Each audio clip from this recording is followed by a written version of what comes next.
Hello everyone. आज हम multiple choice question solve करने वाले हैं, क्योंकि आप सभी लोग जानते होंगे कि सीबीएसई की न्यू गाइडलाइंस आई है। क्या गाइडलाइंस हैं कि आपका 50% सिलेबस कवर करना होगा आपको अक्टूबर नवंबर तक। जो एग्ज़ाम होंगे वो आपके मल्टीपल चॉइस क्वेश्चन बेस्ड होंगे, और इसके बाद जो 50% सिलेबस रह जाएगा उसका एग्ज़ाम सीबीएसई मार्च या अप्रैल में एग्ज़ाम लेगा, जो कि आपका डिस्क्रिप्टिव होगा। तो इसी को ध्यान में रखते हुए आज से हम मल्टीपल चॉइस क्वेश्चन सॉल्व करना सीखेंगे, क्योंकि सीबीएसई की गाइडलाइंस है और सीबीएसई की गाइडलाइंस के अकॉर्डिंग आपके जो 50% सिलेबस में जितने भी चैप्टर्स आएंगे उनको हमें अब इस तरीके से प्रिपेयर करना होगा कि हम उनको मल्टीपल चॉइस क्वेश्चन के अकॉर्डिंग सॉल्व कर पाएँ। मल्टीपल चॉइस क्वेश्चन तभी आप सॉल्व कर पाएंगे जब हमने चैप्टर की डीप स्टडी की होगी।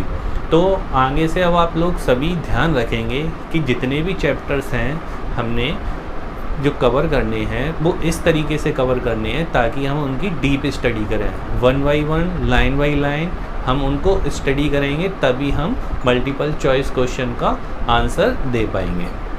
तो आज हम स्टार्ट कर रहे हैं चैप्टर फर्स्ट में, जो कि अकाउंटिंग का है, 11th class, chapter first, introduction of accounting. इस चैप्टर को हम सॉल्व करेंगे बाया मल्टीपल चॉइस क्वेश्चन। तो देखिए, मल्टीपल चॉइस क्वेश्चन में अभी हम इनको वन बाई वन लगाते हैं, इन्हें कैसे सॉल्व किया जाता है। मल्टीपल चॉइस क्वेश्चन को लगाने से पहले मैं आपको बता देता हूँ, ये वही बच्चे सॉल्व कर पाएंगे जिन्होंने चैप्टर को डीप स्टडी किया होगा। अगर डीप स्टडी नहीं करेंगे चैप्टर्स की तो आप मल्टीपल चॉइस क्वेश्चन को सॉल्व नहीं कर पाएंगे। ओके गाइस, तो अब हम चैप्टर्स के मल्टीपल चॉइस क्वेश्चन को सॉल्व करते हैं। तो देखिए, सबसे पहला क्वेश्चन है, the art of recording of all business transaction in a systematic manner in a set of books is called. तो इस क्वेश्चन में उन्होंने ये पूछा है कि जो बिजनेस ट्रांजेक्शन होते हैं उनको रिकॉर्डिंग करने की आर्ट क्या कहलाती है। तो क्या ऑप्शन दिए हैं, पहला ऑप्शन दिया है अकाउंटिंग, दूसरा ऑप्शन बुक कीपिंग, तीसरा ऑप्शन लेजर और फोर्थ ऑप्शन है नन ऑफ दीज, यानी इनमें से कोई नहीं है। तो हमारा जो आंसर होगा वो होगा बुक कीपिंग, क्योंकि बुक कीपिंग ही रिकॉर्डिंग करना बताती है। जो सबसे पहली अकाउंटिंग प्रोसेस मैंने आपको पढ़ाई थी, आपने पहले इससे मेरी वीडियो देखी होगी, उसमें मैंने आपको यही बताया था कि बुक कीपिंग क्या होती है।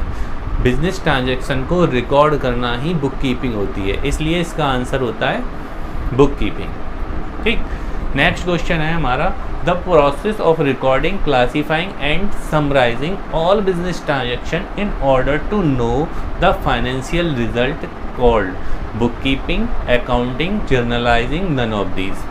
सेकेंड ऑप्शन जो आप देख रहे हैं, सेकंड क्वेश्चन जो आप देख रहे हैं, उसमें ये बताया है कि जो रिकॉर्डेड डेटा होता है उसको क्लासीफाइंग करना, समराइजिंग करना, मेन है समराइजिंग करना।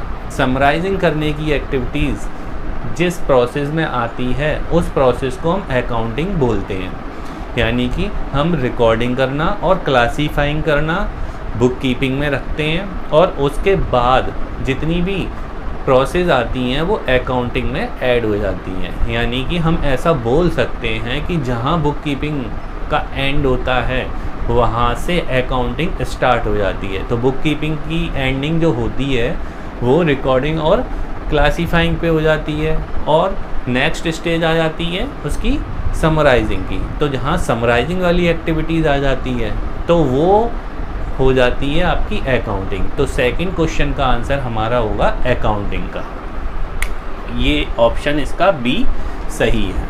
ठीक है, नेक्स्ट, कैश, गुड्स और assets invested by the proprietor in the business for earning profit is called profit, capital, fixed assets, none of these. जो इंट्रोडक्शन ऑफ अकाउंटिंग वाला चैप्टर्स है उसमें हमने ये सीखा था कि एक बिजनेसमैन क्या करता है, बिजनेस में कई चीज़ें इन्वेस्ट करता है। सबसे पहला तो कैश इन्वेस्ट करता है, प्रॉपर्टी इन्वेस्ट करता है, ठीक है, और कई सारी असेट्स इन्वेस्ट करता है।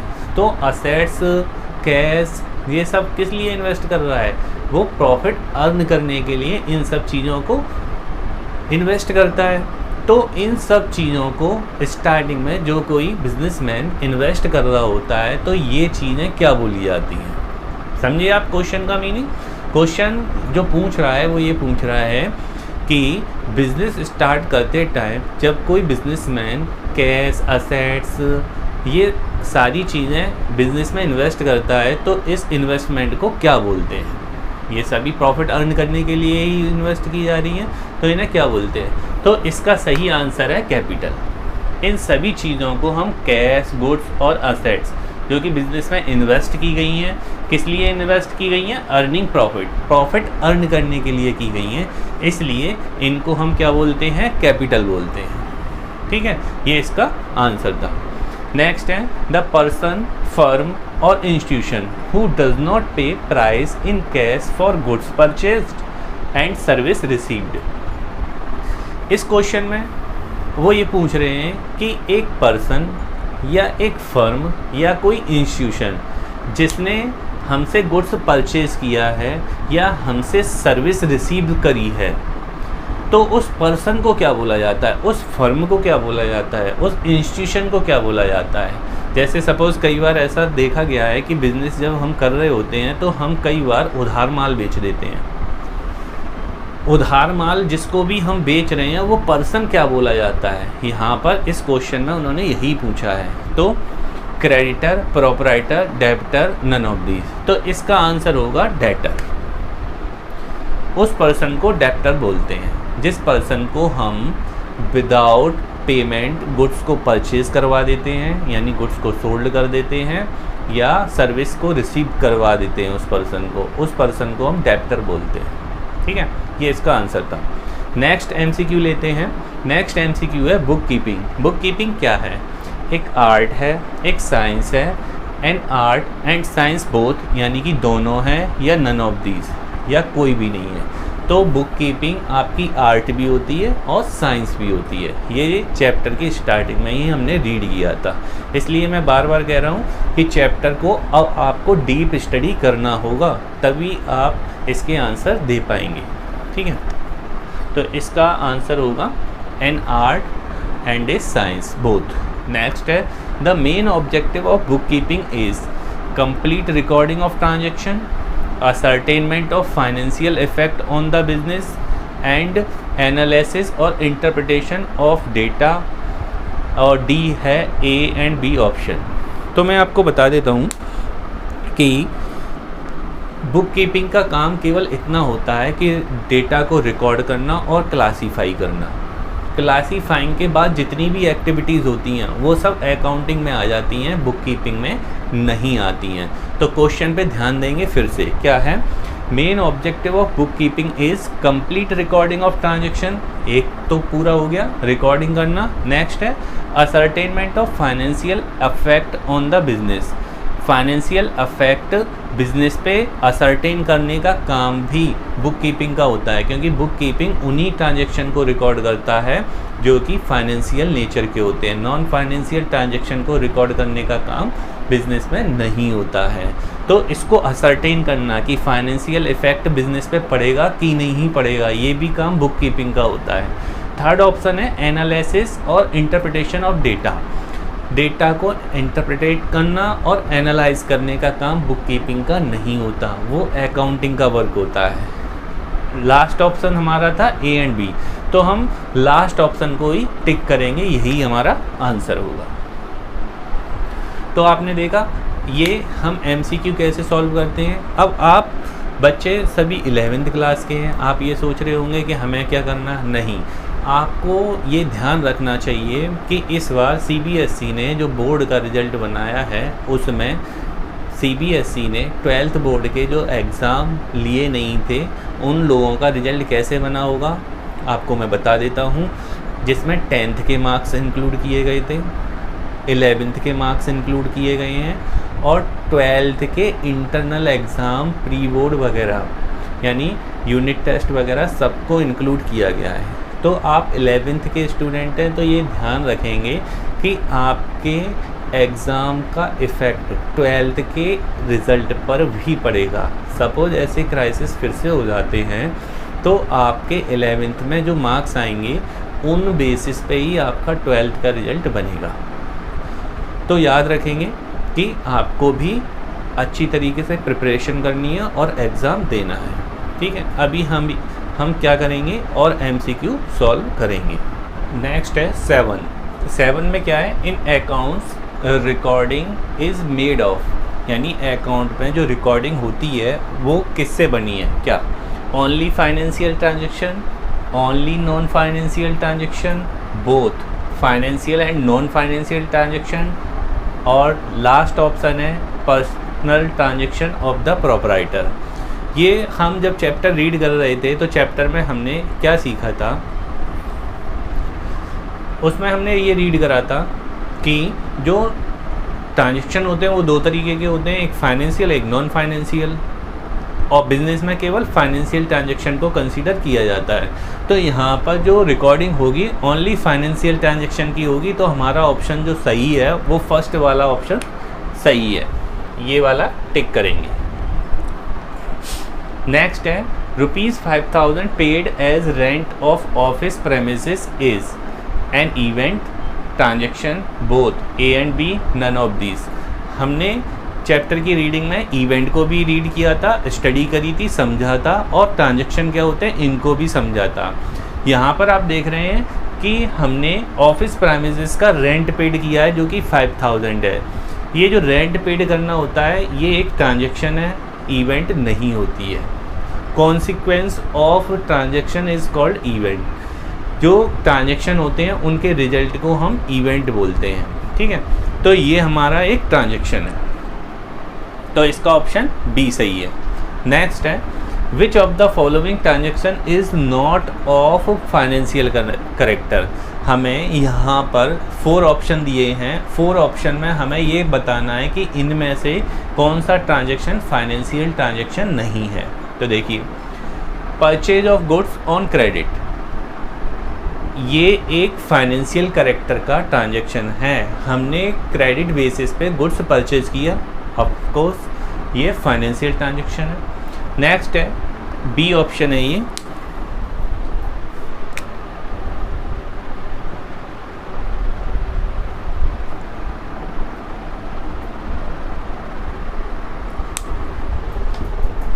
Purchase of building, B option purchase of building, building purchase करना ऑल्सो ये फाइनेंशियल ट्रांजेक्शन है। नेक्स्ट है पेमेंट ऑफ सैलरी, सैलरी का पेमेंट करना ये भी फाइनेंशियल ट्रांजेक्शन है। नेक्स्ट है स्ट्राइक बाई एम्प्लॉय, एम्प्लॉय ने हड़ताल कर दी है, स्ट्राइक बाई एम्प्लॉय, इसको हम नॉन फाइनेंशियल ट्रांजेक्शन बोलेंगे क्योंकि ये फाइनेंशियल करेक्टर का ट्रांजेक्शन नहीं है। तो क्वेश्चन में उन्होंने हमसे यही पूछा था कि इनमें से कौन सा फाइनेंशियल ट्रांजेक्शन नहीं है, तो ऑप्शन डी सही है, ये फाइनेंशियल ट्रांजेक्शन नहीं है। क्यों? एम्प्लॉय का हड़ताल करना, इससे फाइनेंशियल कंडीशन अराइज नहीं हो रही है, तो ये इसका ऑप्शन डी सही होगा। नेक्स्ट है एक्सटर्नल यूजर्स, 10 वाला पहले रीड करेंगे। Internal user of accounting information are, जो इंटरनल यूज़र होते हैं अकाउंटिंग के, अकाउंटिंग इंफॉर्मेशन के, वो इनमें से कौन है? रिसर्चर, रिसर्चर कौन होते हैं? जो रिसर्च करते रहते हैं। क्या ये इंटरनल यूज़र है अकाउंटिंग इंफॉर्मेशन के? नो। नेक्स्ट क्रेडिटर, क्रेडिटर भी इंटरनल यूज़र नहीं होते अकाउंटिंग इंफॉर्मेशन के। नेक्स्ट है पोटेंशियल इन्वेस्टर्स, पोटेंशियल इन्वेस्टर्स वो इन्वेस्टर्स हैं जो भविष्य में हमारे इन्वेस्टर्स बन सकते हैं, लेकिन क्या ये भी हमारे इंटरनल यूजर्स हैं अकाउंटिंग इंफॉर्मेशन के? नो। नेक्स्ट है manager, yes manager internal user of accounting information होता है। क्यों? वो एक इनसाइडर पर्सन है जो हमारे बिजनेस में वर्क कर रहा होता है, तो इसका ऑप्शन डी वाला सही है। मैनेजर ही इंटरनल यूज़र होता है अकाउंटिंग इंफॉर्मेशन का। अब ये अकाउंटिंग इंफॉर्मेशन क्या होती है हमने चैप्टर में रीड करा है, इसीलिए मैं आपसे बार बार कह रहा हूँ कि अब आपका चैप्टर आपको अच्छी तरीके से स्टडी करना होगा, तभी आप MCQ के आंसर दे पाएंगे। तो आपको डीप स्टडी करनी है, थॉरो स्टडी करनी है, लाइन बाई लाइन स्टडी करनी है, याद रखेंगे। नेक्स्ट ऑप्शन लेते हैं। नेक्स्ट क्वेश्चन है हमारा external user, external users of accounting information. अब उन्होंने पूछा कि अकाउंटिंग इंफॉर्मेशन का इनमें से 4 ऑप्शन में से एक्सटर्नल यूज़र कौन है, तो कौन कौन से ऑप्शन है? रिसर्चर ऑल्सो आउटसाइडर है, एक्सटर्नल है। गवर्नमेंट, ये बिजनेस में तो होती नहीं है, आउटसाइड ऑफ द बिजनेस होती है, ये ऑल्सो एक्सटर्नल यूज़र है।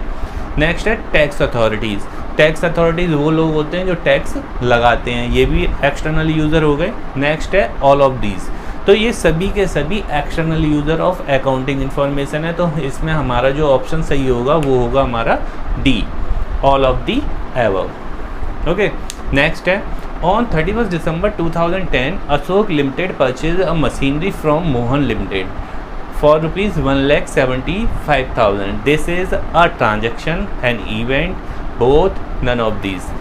एक उन्होंने क्वेश्चन दिया कि 31 दिसंबर 2010 को अशोक लिमिटेड ने क्या किया है, एक मशीन परचेज की है मोहन लिमिटेड से। तो आपसे बस इतना पूछा जा रहा है कि ये एक ट्रांजैक्शन है कि इवेंट है, या ये ट्रांजैक्शन इवेंट दोनों हैं या कुछ भी नहीं है। तो ये एक ट्रांजैक्शन है, ठीक है। ट्रांजैक्शन और इवेंट क्या होता है आपको बता चुका हूँ, आप अपनी बुक में रीड करिए, या आप इससे पहले मैंने आपके चैप्टर्स के फर्स्ट वाले चैप्टर्स की वीडियो बनाई हुई है जो मेरे चैनल पे डली हुई है, आप जाके उसको रन करें, प्ले करें और उसे देखें कि इवेंट क्या होती हैं, ट्रांजैक्शन क्या होते हैं। ओके, तो इसका आंसर हमारा ए वाला ऑप्शन सही होगा, ये एक ट्रांजैक्शन है।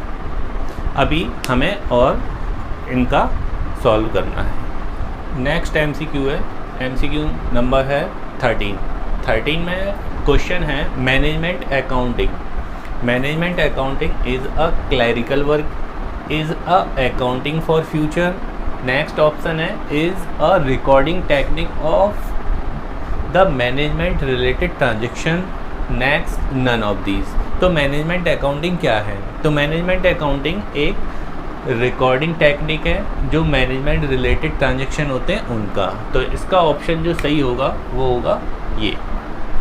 Okay, next, which of the following is the limitation of accounting. इनमें से कौन सी अकाउंट्स की लिमिटेशन है? पहला, based on accounting convention, evidence in legal matter. Next, incomplete information और ओमिशन ऑफ क्वालिटेटिव इंफॉर्मेशन। इसकी लिमिटेशन है D, omission of qualitative information. तो अकाउंटिंग में क्या होता है कि जो क्वालिटेटिव इंफॉर्मेशन होती हैं उनको ओमिट कर दिया जाता है। नेक्स्ट, अकाउंटिंग 15 नंबर का है। अकाउंटिंग क्या है? Accounting is a profession. Next, social force, a service activity, all of the above. तो यहाँ पर जो ऑप्शन है वो ऑप्शन होगा डी सही, क्योंकि अकाउंटिंग प्रोफेशन भी है, एक सोशल सर्विस भी है और एक सोशल एक्टिविटी भी है। नेक्स्ट है बुक कीपिंग। बुक कीपिंग क्या है? Bookkeeping recording financial transaction in the books of account, ये फर्स्ट ऑप्शन है। Second, taking all steps from recording of transaction in the books of original entry to preparation of financial accounts, यानी कि taking all steps for recording of transaction in the books of original entry to preparation financial account. Financial account बनाने के लिए जो recording necessary होती है वो सारी की सारी रिकॉर्डिंग क्या है? बुक कीपिंग है। नेक्स्ट ऑप्शन है preparing final account. Final account को प्रिपेयर करना बुक कीपिंग है। Next, taking all steps after preparing final account. Final account prepare करने के बाद जो स्टेप्स टेकन होते हैं क्या वो बुक कीपिंग है? तो इसमें जो सही ऑप्शन है वो है, तो जो सही हमारा आंसर होगा वो होगा ऑप्शन ए। ऑप्शन ए बोलता है recording financial transaction in the books of account. Next 17, book keeping means. Book keeping means क्या है? Keeping books, recording books, recording of business transaction in the books, all of the above. तो जो हमारा सही answer होगा वो होगा सी। सी क्यों सही होगा? क्योंकि सी में बोला है recording of business transaction in the books. Books में आपको फाइनेंशियल ट्रांजेक्शन, बिजनेस ट्रांजेक्शन को रिकॉर्ड करना ही क्या होता है? Book keeping. इसीलिए फिर से मैं बोल रहा हूँ, आपको MCQ सॉल्व करने के लिए अब हर चैप्टर की डीप स्टडी करनी होगी। अगर आपने डीप स्टडी नहीं की होगी तो आप इनके सही आंसर नहीं दे पाएंगे। इसलिए स्टूडेंट्स डीप स्टडी करना स्टार्ट कर दीजिए अगर अब तक आपने डीप स्टडी नहीं की है। मैंने इससे चैप्टर से रिलेटेड कई सारी वीडियोस मैंने अपने चैनल पर डाली हुई हैं। आप फर्स्ट चैप्टर की वीडियोस को ढंग से रीड करिए, स्टडी करिए, बुक्स सामने रखिए। मैंने आपको नोट्स भी दिए थे, उन नोट्स की स्टडी करिए और उनकी वीडियो को स्टार्ट कर लीजिए।